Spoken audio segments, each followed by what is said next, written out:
लक्ष्मी नारायण लक्ष्मी नारायण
सुखदेव भगवान वर्णन करून सांगतात.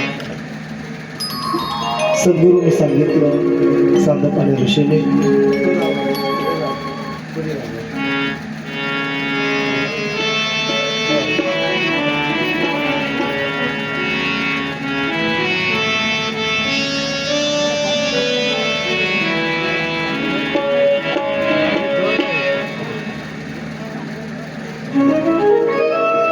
आणि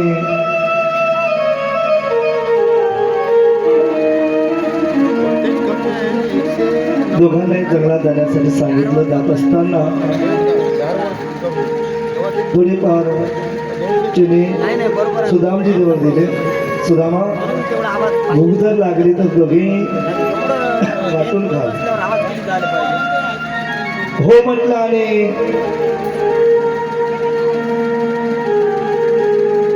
हो म्हणलेला निघून गेले. निघून गेल्यानंतर सोसाट्याचा पाणी पडला.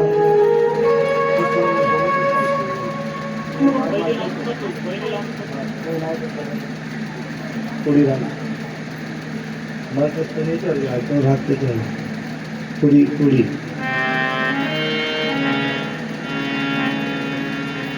आणि खूप पाऊस पडल्यामुळे दोघेही वल्ले चिंब झाले. वल्ले चिंब झाले. थंडी वाजत होती. एका वृक्षाखाली गेले. देव झाडावरती बसले आणि सुदामा खाली होते. कोणत्याही वाजवू नका. तुम्ही विसंगती करता.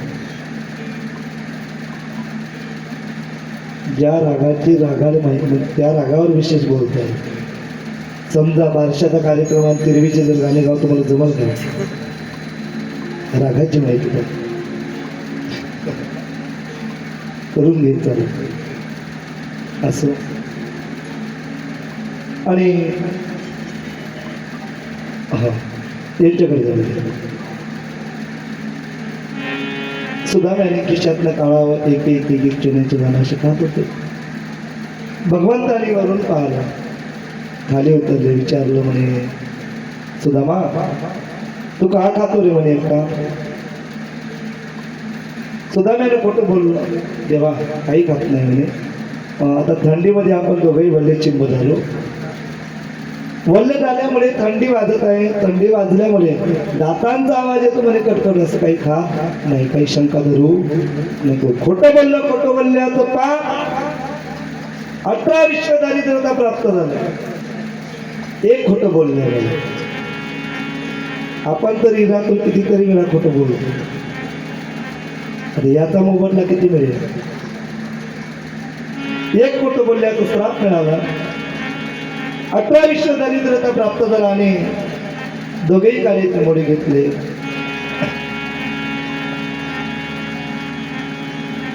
संतपणे ऋषीच्या आश्रमात आले. आल्यानंतर गुरु महाराजांनी विचारलं दोघाही शिष्यांना, बाळांनो, तुम्ही जंगलामध्ये गेले, जंगलात गेल्यानंतर सोसाट्याचा पाऊस पडला, पावसामध्ये खूप त्रास झाला असेल, पण दोघाही शिष्यांनी सांगितलं हे मा आता बिलकुल कोणी बोलायचं नाही. दोघा शिष्यांनी सांगितलं गुरु महाराज, एका शिष्याचं कर्तव्य असते गुरुला वचन दिल्यानंतर गुरुचं वचन जो भंग करतो किंवा मोडतो त्याच्या एवढं महापाप या जगाच्या पाठीवर नाही. का? छत्रपती शिवाजी महाराजांची शिकवण या महाराष्ट्राला लाभलेली आहे. अनेक थोर विचारवंत, अनेक मोठमोठ्या ऋषींचे विचार जपी तपी योगी अनुरागी अशा थोर महात्म्यांचे विचार भरलेला हा देश आहे. हा देश कोण्या एकाचा नसून शूरवीरांचा आहे. ज्या डाल डाल पर सोने की चिड़िया करते बसेरा व भारत देश आहे मेरा. इथे देशासाठी समर्पित जाणारे सुपुत्र या भारत मातेच्या कुशीत जन्माला आले. ती माता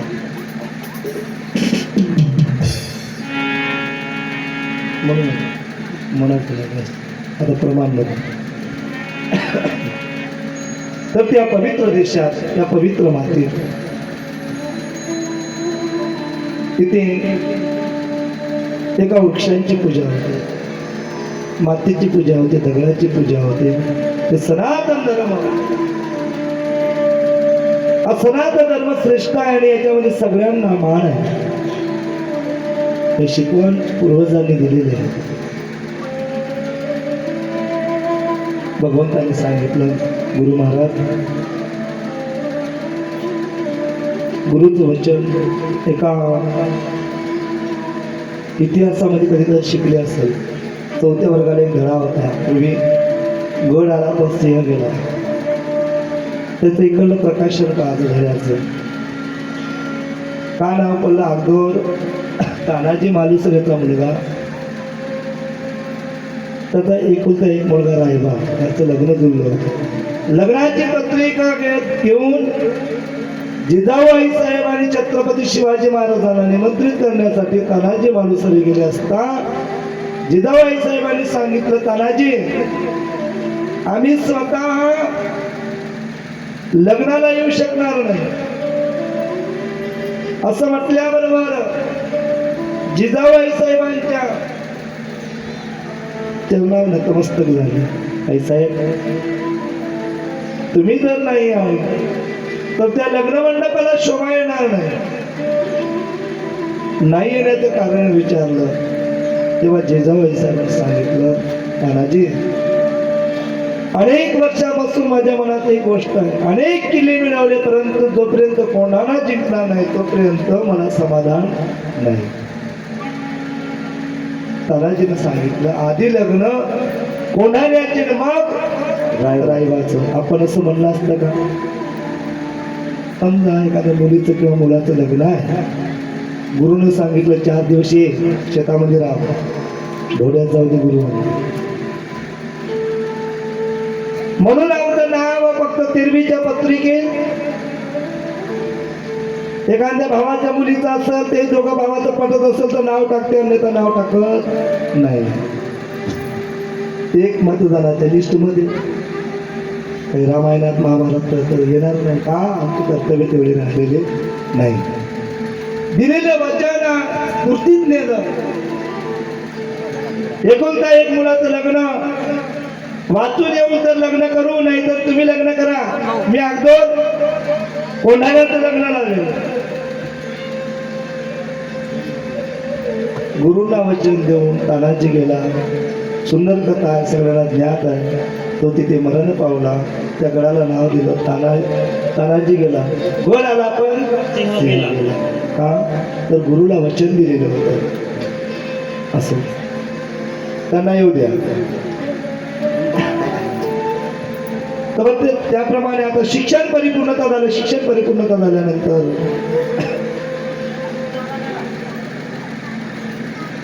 फुकट शिक्षण घेऊ नये, गुरुना काहीतरी दक्षिणा द्यावी. गुरु महाराजांना काहीतरी दक्षिणा द्यावी. करिता गुरु महाराज आता आम्ही तर जाणार काय गुरु दक्षिणा हवी असं म्हटल्याबरोबर शांतपणे ऋषीची पत्नी ऐकत होती. मोबाईल जवळ ठेवा बरोबर. ऐकत होते आणि तिनं भगवंताच्या जवळ आलेला, हे द्वारकाधीश भगवान, हे देवा खरंच तू देशील का रे, वचन देशील का पुढचीच. हा गुरु महाराजांची पत्नी रडत होती. का एकुलता एक मुलगा, सांदपणे ऋषीचा एकुलता एक मुलगा, त्याचं नाव पुनर्दत्त. तो यम सदनी गेला. तो यम सदनी गेल्यानंतर भगवंतामध्ये स्वतःच्या मुलाला बघत होती. एवढं प्रेम गुरु महाराजांनी सांदपणे ऋषीची पत्नी माझ्या प्रभूवर करत होते. भगवंताने वचन दिलं, या जगाच्या पाठीवर आतापर्यंत वचनबद्ध एक देव झाले.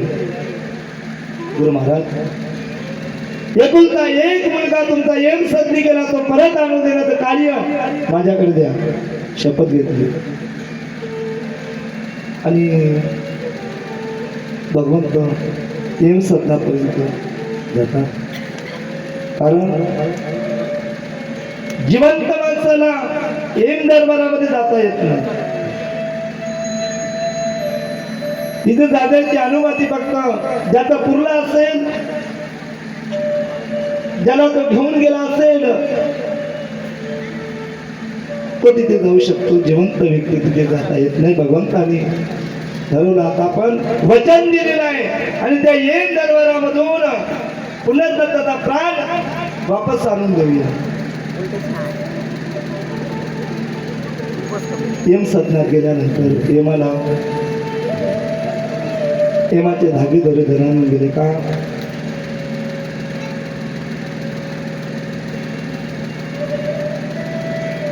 पंतप्रधान आमदाराकडे यावं का आमदार पंतप्रधानाकडे जावं?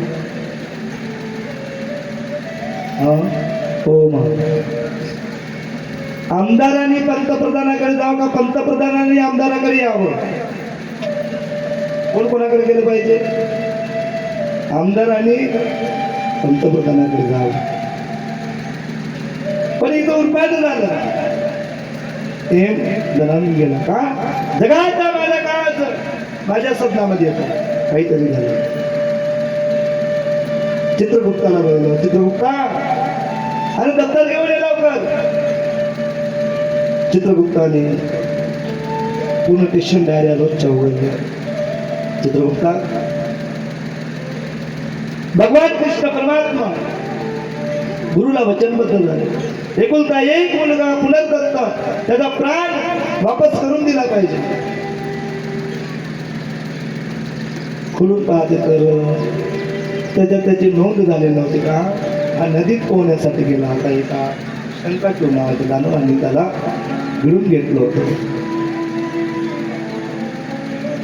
तिथे पता लागला. भगवंताने शंकेश्वराला धरलं, त्याचा प्राण वापस आला. सुंदर कथा आहे. तो नेऊन परत देऊन टाकला आणि परत दिल्यानंतर तेव्हा गुरु महाराजांनी सांगितलं, आतापर्यंत जगाच्या पाठीवर असा शिष्य होणार नाही. आणि दोघांनी भगवान कृष्ण परमात्मा सुदाम्याने गुरुला वंदन केलं का? गुरुर ब्रह्मा गुरुर विष्णू गुरुदेव महेश्वरा गुरु साक्षात परब्रह्म तस्मै श्री गुरुवे नमः. गुरुवे नमः. या जगाच्या पाठीवर सगळे मिळतील. संत साधू मिळणं फार कठीण आहे, मिळत नाही. कलीचा वास आहे. आपण पाहता कोणी कोणावर विश्वास ठेवावा. पोटासाठी अनेक अनेक अनेक अनेक संत झाले, अनेक साधू झाले. कोणी वेश धारण केला नुसता, कोणी लटा लटा वाढवल्या, अंगाली भस्मांगण लावला का झाला महाराज. आता असली कसा ओळखावा, नकली कसा ओळखावा समजत नाही. रमित झाले महाराज विचारांमध्ये. आणि साधं सुद्धा राहिलं का ते म्हणते असं असतं. थोडस चांगलं लटा जटा मिश्या कपात गुन्ह्या नाही, वस्त्र अरे बापरे मोठा आहे म्हणते महाराज, विद्वान आहे, मोठा आहे असं दिसू द्या. सांगते थोडस आहे म्हणते, तेवढं काही विशेष वाटत नाही का. नकल में फंस गई दुनिया, असल को छोड़ती है. तुकोबाने तेव्हा सांगितलं होतं, अरे वरून भगवा होण्यापेक्षा अंतरंगातले पालव भगवी झाले पाहिजे. वरी भगवा झाला ना मी अंतरी वशी केला का मी याची म्हणे नाही साधू. त्याला साधूही म्हणता येत नाही, संतही म्हणता येणार नाही. वरून भगवा झाला म्हणजे भगवा होईल का? नाही होणार. या आत्मांचे पालव जे आहे ना ते भगवे झाली पाहिजे. रंग लागू दे हृदयाकडे मग होई बुवा लोकात लोकात असं भगवंताने आशीर्वाद दिला. जा बाळांनो, गुरुने रणावं शिष्याकरिता, गुरुपंथीनं रणावं एका शिष्याकरिता. काय भगवंताने प्रेम दिलं असेल. गुरु हा संत कुडीचा राजा, गुरु हा प्राण विसावा माझा. भगवंत द्वारकेला निघून गेले. सुदामजी पौरबंदर नावाचं गाव होतं, तिथे निघून गेले. तिथे गेल्यानंतर एका सुशीला नामक कन्येचा विवाह झाला, लग्न झालं. आणि भगवंत द्वारकेचे राजे झाले. राजगादीवर भगवंताला बसवलं. एवढं दुःख दिलं सुदाम्याला, एवढं दुःख दिलं. आता लग्न झालं, लग्न झाल्यानंतर संसार मंडळानंतर कितीतरी व्यथा आहे. त्याच्यातही खाणारे लेकरं झाले. घरामध्ये अन्नाचा कण नव्हता. देव एकाएकाची खूप परिचित पाहत. तो एवढा भगवंताजवळ एवढे हसवणार वाल्याने हसवते, रडवणार रडवते. चोराने सांगते चोरी कर, शावाला सांगते हुशार आहे. त्याची माया निघाली. कारण वेदाला नाही कळला, वेदालाही नाही कळला अंतपार याचा तो मिठेवरचा मालक तो सावळा. त्याची माया कळली. वेदाने कळला नाही, शास्त्राने कळला नाही, पुराणाने कळला नाही. तो परमात्म्याची लीला अगाध आहे. आणि एक द्वारकेचा राजा आहे आणि एक गरीब आहे. लेकर खाणारी झाला. सकाळी लेकरांनी उठावं. उठल्यानंतर आईचा पदार्थ आई अगं काहीतरी जेवायला आलं. मागे मागे जेवत होते लेकर. घरात अन्नाचा कण नव्हता. आईनं सांगितलं बेटा अरे आज एकादशी आहे आणि या एकादशीच्या दिवशी आपण वारकरी आहे. वारकऱ्याच्या घरी अन्न शिजत नाही बाबा. उद्या निश्चित सकाळी तुम्हाला भोजन दे. एक दिवस लेकराने पाणी प्यावं आणि रात्र कशी बशी निघाली. सकाळ झाली. सकाळ झाल्याबरोबर पुन्हा चाईचा पदार्थ आला. आईला अन्न मागितलं. आईने सांगितलं बेटा आजची द्वादशी आहे.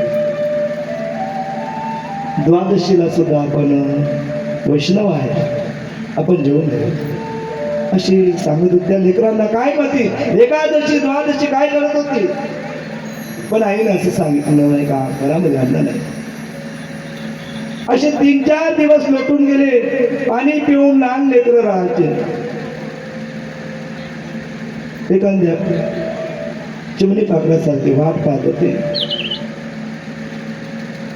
स्वतः सुदाम्यानं भिक्षेचं पात्र घेतलं हातामध्ये आणि फिरू लागला. त्या पोरबंदरामध्ये सकाळी सकाळी एका महान कर्कळ सवाई होती त्या नगरीमध्ये, तिच्या घरी गेले. तिने दटवून दिलं, हे भिकाऱ्या, सकाळी सकाळी भिक्षेचं पात्र घेऊन तू माझ्या दारामध्ये आलास. ब्राह्मण आहे, काम करून लेकरं जगवावं, दुसऱ्याच्या भिकेवर किती दिवस चालवला असा तुझा संसार. जवळ ठेवा ती माहिती. तिनं देणं घेणं काहीच नाही. सुदाम्याने बोलून दिलं. सुदाम्याच्या नैनात अश्रू आले आणि भगवंताला सांगितलं, देवा, हे प्रभू, देवा, काय रे एखाद्याला मोजता येत नाही एवढं देऊन टाकलं आणि एकाकडे काही नाही. कुणाला भाकरी देऊन बसविले मंचकावरती, कोणी किती कष्ट जरी केले तरी राहतात उपवास. कुणाला झोपणी नाही राहण्या तिळभरी कोटे, कुठे हे दे कुठे ते दे न देशी सर्व, कुणाला कुठे मोजता येत नाही एवढं धन आहे.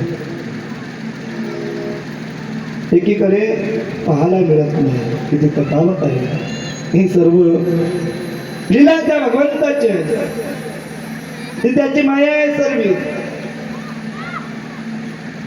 एका बाईनं दया आहे, तिने एक भाकर भिक्षापात्रामध्ये टाकून दिलं आणि सुदामजी ते भिक्षेचं पात्र घेऊन निघाला. लेकरं अंगणामध्ये वाट पाहत होते, आज आपण जेवण करू, काहीतरी भिक्षा दे. तेही भाकर घेऊन निघाला सुदामा. काही लहान मुलं खेळत होते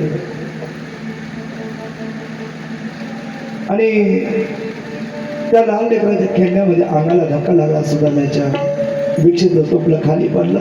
एक भाकर होती, तेही दारामध्ये मातीत मिसळली आणि मातीत मिसळल्यानंतर उतरण्यासाठी गेले असता एक श्वान कुठून यावं, ती भाकरीचा तुकडा असू द्या, असू द्या, तुम्ही लक्ष द्या, असं बसू द्या, त्यांना सुद्धा ऐकू द्या. आणि ती त्या कुत्र्याने ती भाकर घेऊन गेली. नेल्यानंतर रिकाम्या भिक्षेचं पात्र घेऊन सुदामजी घरी गेले. लेकर वाट पाहत होते. अन्न नसे तिला भरी खावया, अन्न नसे तिला भरी खावया, भरी खावया, जाऊन मागो तुम्हाला, जाऊन मागो तुम्हाला, माझ्या घरात पाहो, घरात पाहो, घरात पाहो, अन्न नसे भरी खावया, अन्न नसे भरी खावया, जाऊन मागो तुम्हाला,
बोला चाळे पुन्हा देऊ बोला चाळे पुन्हा देऊ बोला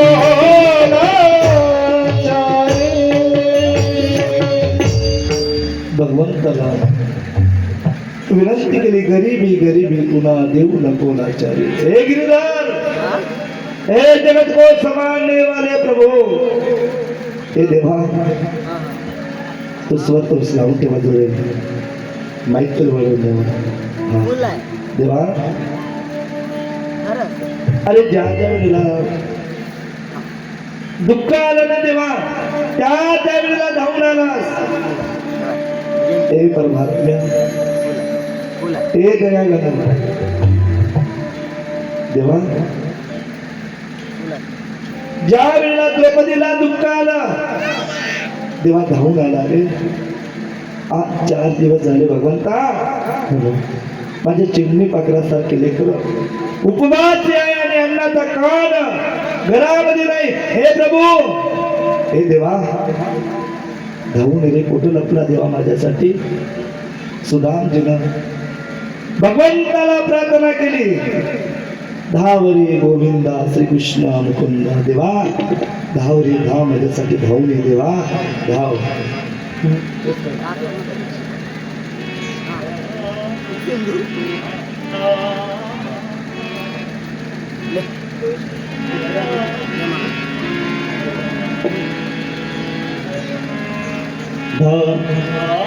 धावरी गोविंदा श्री कृष्ण मुकुंदा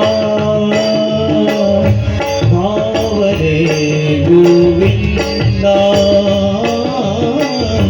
श्री कृष्ण मुकुंदा धावरे गोविंदा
सारी